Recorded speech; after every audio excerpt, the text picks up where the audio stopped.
One. Boom. All right, ladies and gentlemen, welcome back. Today we're going to discover the art of technology by mastering AI, AR, and more. So let's get this one started. Here we go. Shut up and sit down. Look, a business can give you everything you want in life. Prestige, wealth, freedom. It can also take everything away from you. This show is for those who are willing to take that risk. These are the real life stories of entrepreneurs.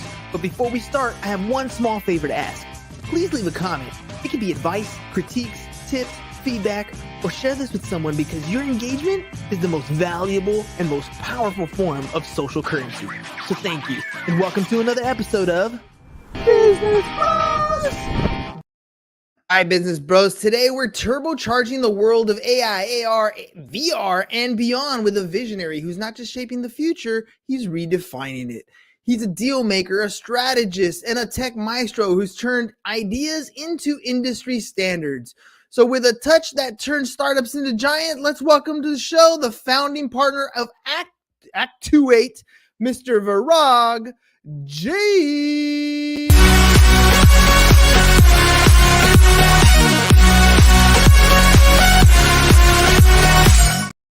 Varag, I wasn't even going to attempt to say your last name, but if you want to give it to me, go for it, man.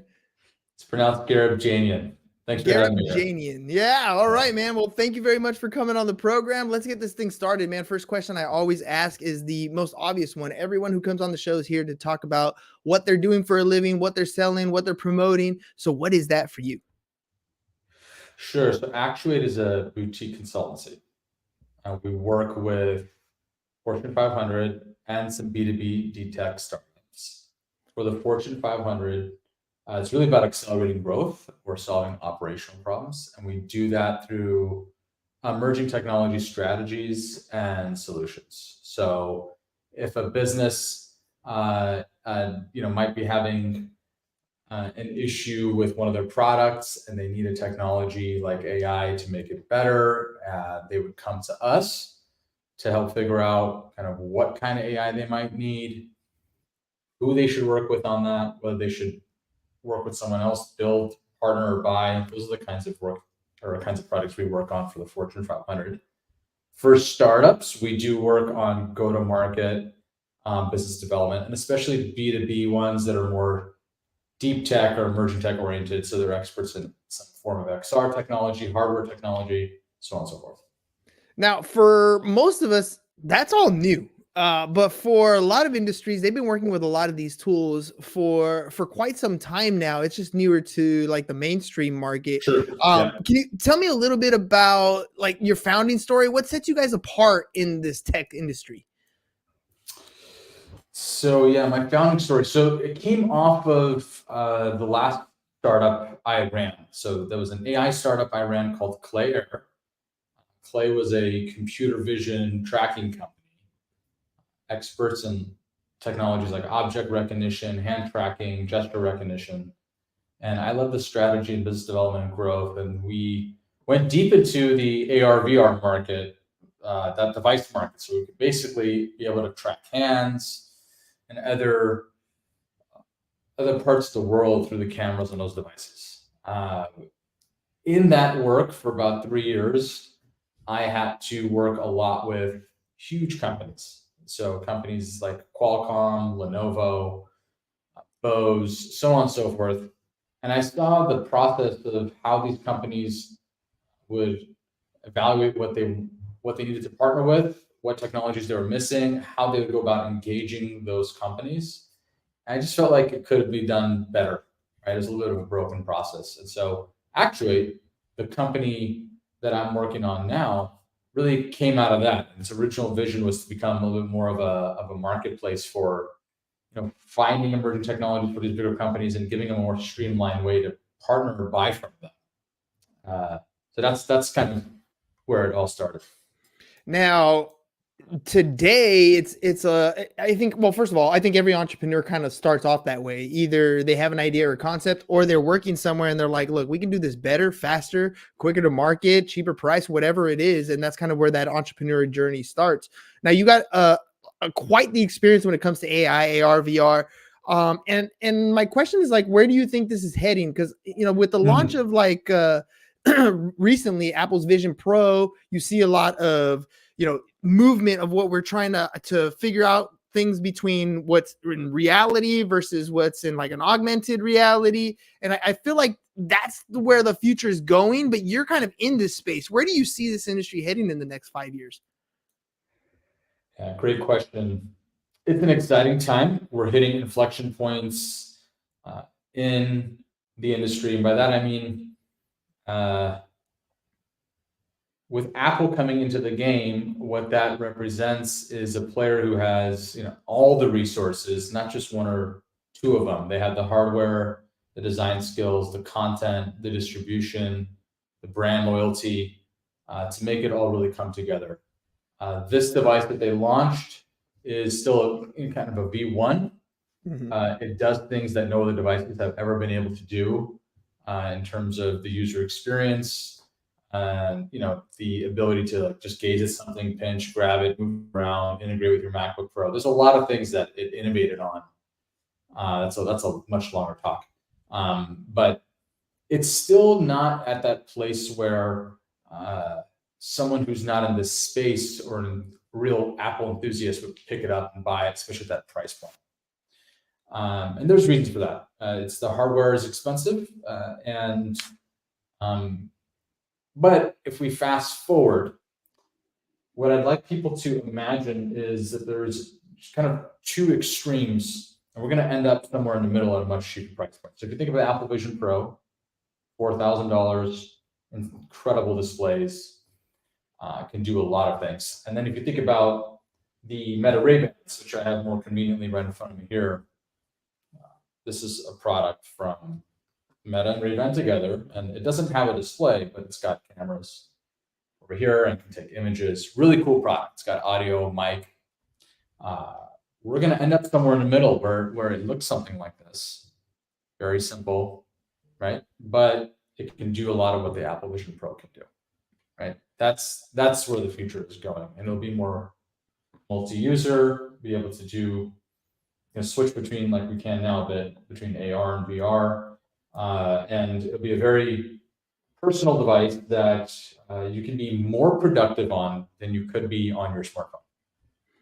Oh, 100%. I keep saying we've already seen kind of where the world's going to go. I think it's going to be a mix between like the movie Ready Player One and Free Guy, right? I think there's got to be some sort of mix in between there, but it really changes the landscape of a lot of different industries. How we interact with companies is going to change. How we buy things is going to change. How we get advertised to is going to change. All those different things are essentially problems and opportunities that exist in this space.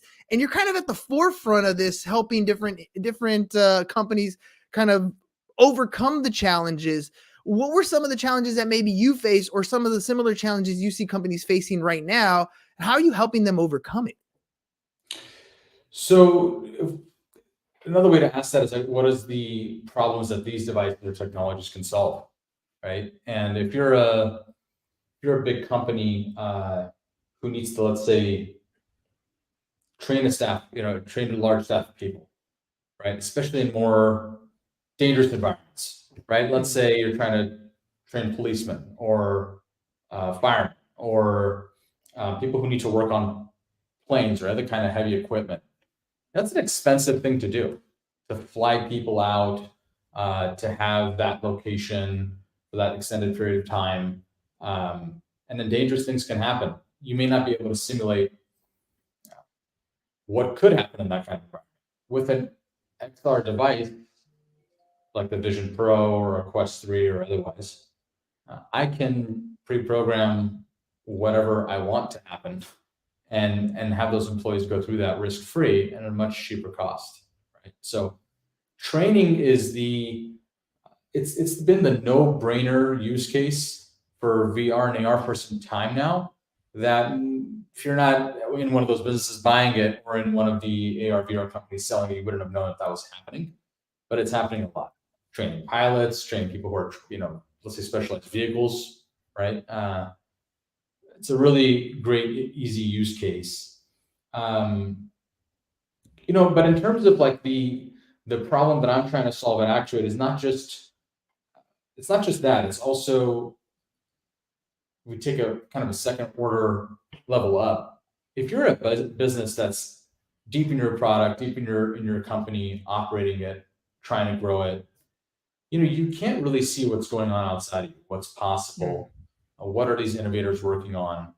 And if you're big enough, you might be going out there and hiring the huge consulting firms of the world. And funny enough, a lot of those players, they don't see what's happening on the ground, right? Because they're always with the C-suite and building decks and so on and so forth. So the problem that I'm solving is I'm trying to give exposure to those businesses that want to know what's happening on the ground or grassroots level of new technologies, but don't usually have as much of the access, but want to be strategic about who to work with and how to best plug that into their company to solve a problem or grow the company, right? So a little bit more applied, if you will. Consulting, management consulting traditionally has been a little bit about, here's a 50 slide deck. Nothing wrong with that, has its insights, serves a purpose. But what Actuate is trying to do is, sure, let's do some strategy. Let's figure out where you want to go. That's important. Where are you now? What technologies that you don't know about can you more quickly plug into to get where you want to go? Yeah. So let me cut in there, because that's kind of an issue, right? There's technologies that I don't know about, and I'm assuming that there's businesses out there that could probably benefit from a lot of these technologies, but A, they don't know what it is or that it exists to even solve their problem. And B, even if they did, they're terrified to start learning a whole new process, procedure, tech stuff, or to bring somebody on board and get ridiculously expensive, right? Like I equate it to the time I tried to build an app, and I hired a company, and then I had like a million ideas. And because they were so all different directions, it became a money pit, never got to the core problem that I was trying to solve. And I feel like that's kind of where we could kind of fall into these AI, AR, VR. Like there's so many different options. I don't know what they are. How do you help kind of solve some of these misconceptions that businesses are having about maybe integrating some of these technologies into their operations, especially if they don't even know that they exist? It's a great question. We try to structure it. We try to, the first step, if we parallel it with sort of like dating, is to get really clear on who you want to date, or who is your ideal, what are your needs? What are you looking for, really?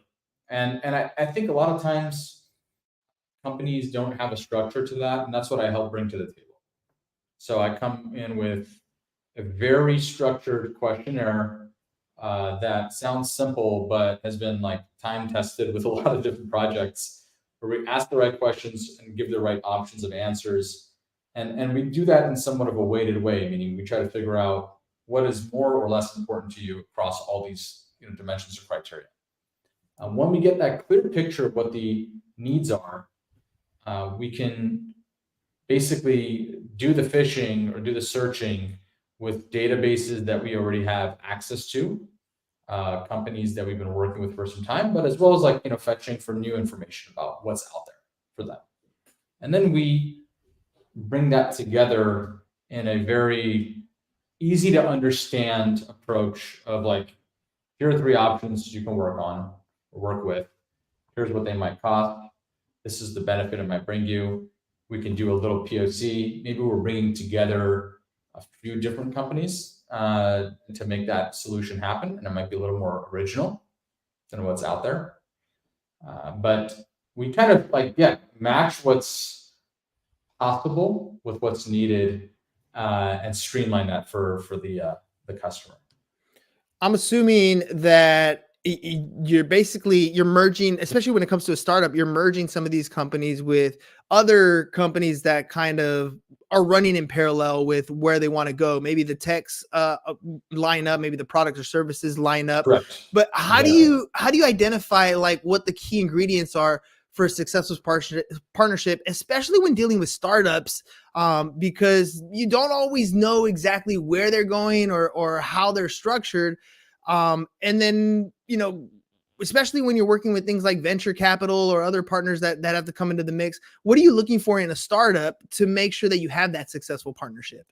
So some of it is technical compatibility. It's as basic as that, right? Like if you're running on iOS, the client doesn't want that, you're out, right? It could be, experience on specific, still the technology side, specific hardware systems, right? If the company wants you to be compatible with something and you don't have that, you're just not going to be included. Something that's underrated is that especially these more emerging technology projects, it still requires humans. It's not just like all of a sudden technologies do all the work for you and it just happens. Humans need to execute with technologies in tandem. And so one thing I look at is culture. I try to understand the culture of the company who's getting involved on the technology partner side, as well as the buyer side. I look at industry exposure or industry experience. For example, in healthcare, that's a very specific industry. And if you're a technology startup doing AI who has no experience in healthcare, that's got to be at least flagged, or you're just not going to be included in the product, right? So there's some industries or verticals that do require experience prior to like being pulled in. What kinds of customers you've already engaged? Sometimes there's non-competes, there's issues there, right? There could be security requirements that need to be taken into account, or sometimes some sort of clearances. So there's kind of a host of different things to look at. And then sometimes it just comes down to like something very simple. At this point in time, can the startup do they actually have the capacity to serve as that kind of client, right? Sometimes, in my case, I'm working with Fortune 500 companies. And if it's a company that just has never done that before, can show up to the table, but it can't fulfill the needs, then that's going to be a problem. So I kind of go through and do that vetting, right, beforehand, to make sure we're being the right parties at the table. Yeah, that's the risk you take with startups. Sometimes it just doesn't pan out the way the vision was initially, and then you got to make those changes. And especially in a space like where you're in, there's so many things that are changing rapidly. Things are improving at such a tremendous rate. I mean, we mentioned the Apple Vision Pros, and when I get asked, "Hey, are you going to get one?" I'm like, "Nah, I'm going to wait for like Gen 3 or Gen 4 or Gen 5 somewhere over there where they figure it out." I remember buying an iPod, and that thing was a brick, and I paid a bunch of money for it, but it was cool because I could put a bunch of songs that I had on my computer on this thing. It was awesome. I'm not usually an early adopter that way. I'm going to wait a little while as things kind of evolve.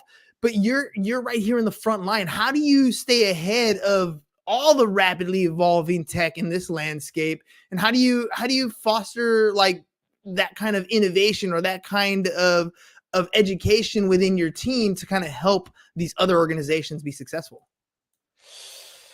Yeah, that is something that I'm working on trying to programatize in a way or automate in a way. But realistically, when you're talking about the cutting edge, it is still something that requires you being on the phone with people, going to events with people. It's something that is, if you could search it on Google, it's probably not too emerging anymore in some way, right? So it does require a human in the loop. It does require a certain amount of technological understanding to be able to ask the right questions to understand what's possible and what isn't. But we capture that information. We have that data about various technology partners, what they can do, what they can't do, and believe it or not, this is like almost circular logic in a way. But AI is helping us understand more about what AI and other technologies can do, just by being able to, for example, if I'm on a call with a customer, right, or with a particular technology partner, I use Fireflies. That's an AI bot that listens to some of my calls, of course, with like approvals in mind. I can like kind of track that discussion. I can refer to it later. I can put that into a language model and ask it questions, right? So AI is helping us unsurface what was unsurfaceable in some programmatic way before, which is really neat. And there's projects around that we're using that kind of capability to stay fresh with the team and beyond. So It's crazy. We use the tool to learn, and then the tool learns, yeah, and then we use the tool to learn more about the other tools. Like it's crazy how it works. wild. But that's Yeah.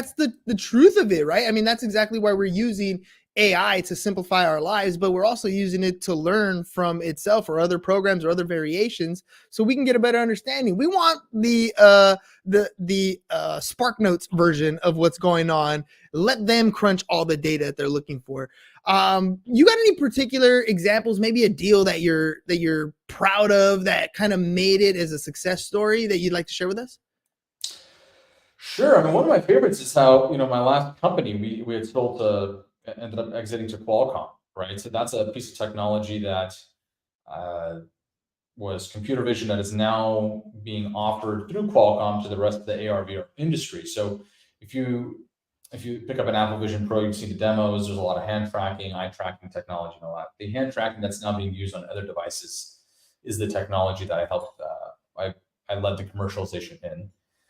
More at Actuate.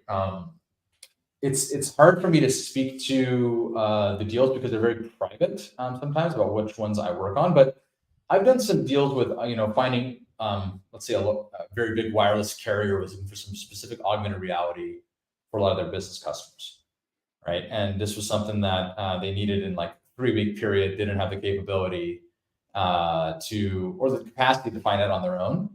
And to bring a deal to the table that quickly is like unheard of.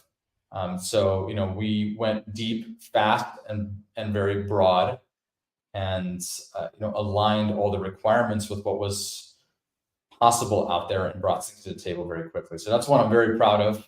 That led to revenue growth, or at least unlocking more contracts, which is really cool. Right now, I'm working on one that's really awesome. It's around it's a healthcare client who's looking for some software and digital health, which is really interesting. And so healthcare is a different vertical, and so it's very exciting because like at the end of the day, you can move the needle for serious life-threatening issues like hypertension and people's heart health, which didn't realize how many people that kills every year. So innovating there it's not just emerging tech, but it's saving lives hopefully, which is fun. Yeah, and that's always the cool thing, right? You can look back and say, this is the tech I was working on. Look what it became. Look at the lives it saved. Look at the opportunities it's Right. created. It's super cool to look back.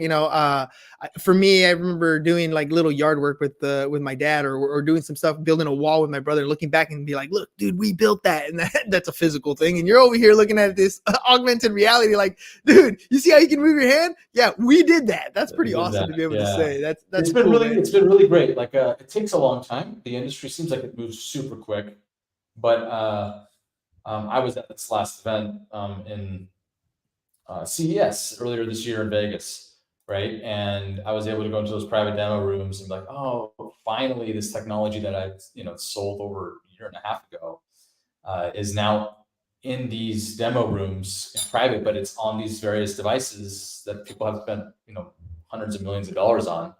It's pretty cool to actually see that come to fruition years later. So it's awesome. Heck yeah, I got to admit, dude. Yeah, heck yeah. Congratulations on that, by the way. Thank you. Appreciate it. As we get closer to the end of the show here, if people want to reach out, they want to find out more, maybe they're a startup and they got something that they think might be helpful, or maybe they're an existing business that is like, hey, maybe I should look into some of these technologies. How can they get a hold of you? How can they work with you?